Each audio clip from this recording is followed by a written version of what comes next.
great falsity of presumption. Religion is an assumption in ideas being presented as being factual. The same can certainly be said for any sort of spiritualism. There is no spirit, no soul, no aura. These are all illusions. There are beings that require sustenance on a much higher level of reality. In order to sustain their immortality, they must devour light that is dim, as light that is bright serves its purpose. To become whole, one must look at things rationally and simply. In this world, many things are obscured and made messy on purpose, so as to confuse us into determinism. When we don't individuate, our brains run on a low cycle of electricity, and our bodies don't heal. The challenges of life exist so that we'll raise our brain electricity in order to survive in a world that favors blind acceptance and rewards the non-practice of critical thought. When things bother us ethically, we are supposed to question them. Those that would follow blindly lapse into determinism and lose their individuality and will. Their lives will be easy, and they will lash out at any who challenge their status quo, being too weak of will to ever even consider having to survive in a natural world. Those of us that are more than mere shells will take note and raise objection to the glaring hypocrisies, charlatans, injustices, favoritism, unequal treatment, demonization of independent thinkers. Those who have betrayed their self by taking the easy road of conformity get every break in this world. Though they try to harm the individual, if they have integrated their shadow, they cannot. Every time they attempt to harm such a bright self-actualized person, they damage their own situation inexplicably, which causes them to cede more of their will into the status quo, eventually becoming totally devoid of consciousness and driven by domesticated instincts. Their brain, completely infected by external will, the self-actualized person moves through the world by their own will and by their own reflection, contemplation, and decision-making.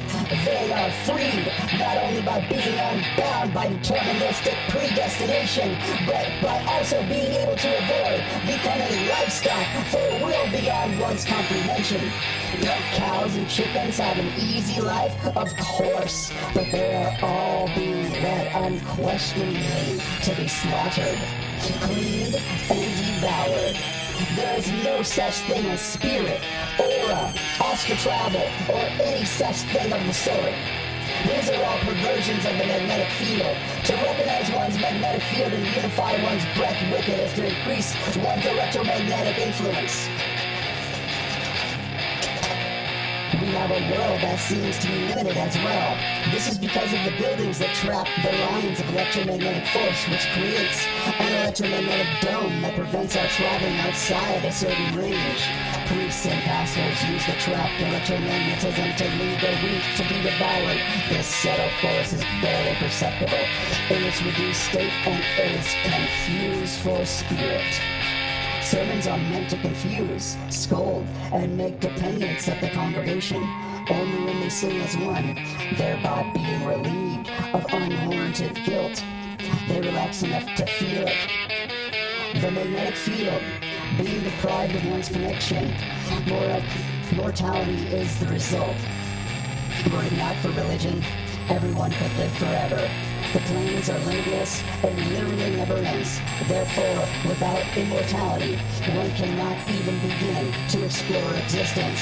But to those of you who practice deception and dishonesty and misleading people and screwing with honest people, I guarantee you, you will not know immortality. And no one, not one, will shed a single goddamn tear for you, you motherfucker.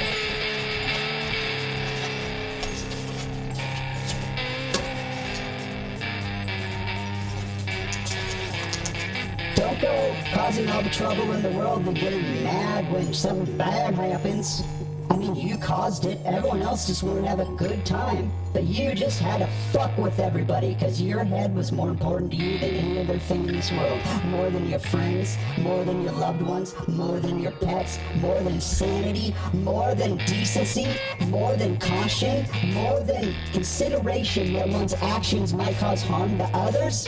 Man, I could say fuck you, but the whole world's already going to.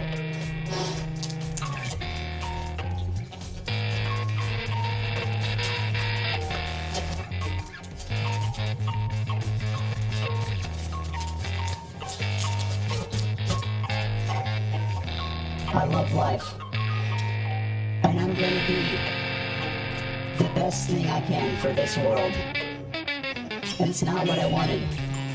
Do you know why I'm gonna do it? Because I know I can, and I should. That's why I'm going to do it. I would much rather just eat chips and write, but goddammit, if they knew me, then goddammit, here I am. Have a good day, everybody. Don't eat too many chips. And drink water if you're fucking thirsty. A friend of mine told me to say that.